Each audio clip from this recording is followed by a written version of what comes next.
صباح الفل والورد والياسمين، صباح الشربات على احلى متابعين في الدنيا. ازيكم يا حبايبي؟ اخباركم ايه؟ طبعا النهارده راجعه بفيديو جامد، بس فيديو لذيذ وسهل ويعني هيعجبكم باذن الرحمن. لكل حبايب قلب متابعين اللي طلبوا مني طريقه تعصيج اللحمه بطريقه اقتصاديه وجميله جدا. النهارده انا عملت لكم طريقه جميله وخفيفه واقتصاديه موفره، توفر معاك وهتعمل معاك كميه كويسه باذن الرحمن.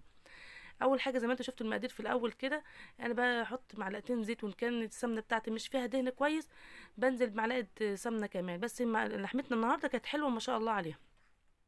بعد الزيت ما سخن معايا بنزل باللحمه بتاعتي واحاول افتفتها كده عشان كلها تاخد صدمه وتاخد لون.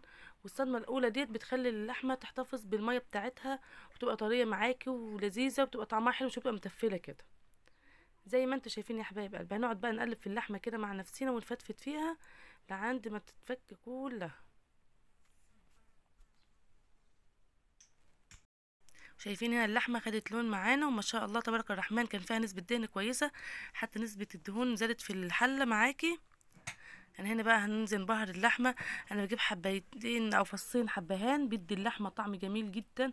الحبهان الفصوص ده تحفه يا بنات، والكباب الصيني وبهارات السبعه بننزل بقى على اللحمه، بتخلي اللحمه ريحتها تجيب اخر الشارع. بعد ما اللحمه بتاعتنا بتتشوح التشويحه الجامده دي، شايفين اللون اتغير تماما واتفتفتت معانا كويس، بنزل بقى بالبصله بتاعتنا. وطبعا كميه البصل ده بيرجع لك انت يا حبيبه قلبي، انا هنا يمكن زودت شويه عشان اخليها ترمي معايا كميه كويسه ويبقى طعمها برده حلو، وبيرجع للحمه. لو كانت اللحمه نوعيتها كويسه بيكون معاكي العصاج 10/10 زي ما انتوا شايفين. هنا بقى ننزل بالملح بتاعنا. طبعا بعد اللحمه ما استوت ننزل بالملح، مفيش اي مشكله عشان البصل تتبل معاكي بكل سهوله. ونقعد نقلب فيها لعند البصل كمان ما تاخد لون وتدبل معاك كويس جدا. مش هننزل باي حاجه اللي بعد البصله ما تدبل. هنا زي ما انتم شايفين اللحمه البصله اتبلت معايا كويس جدا. ننزل بقى بالفلفل بتاعي. انا جايبه هنا قرنين فلفل بارد وقرن واحد حراق.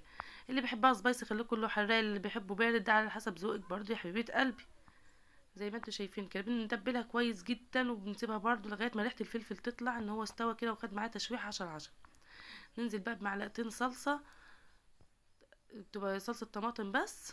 زي ما انتوا شايفين بيديها لون وطعم حلو، بيطعم معاكي الايه العصاج بتاعك. وطبعا احنا بشرين طماطم، واكيد انتوا شفتوا المقادير في الاول، وهسيب لكم المقادير في صندوق الوصف.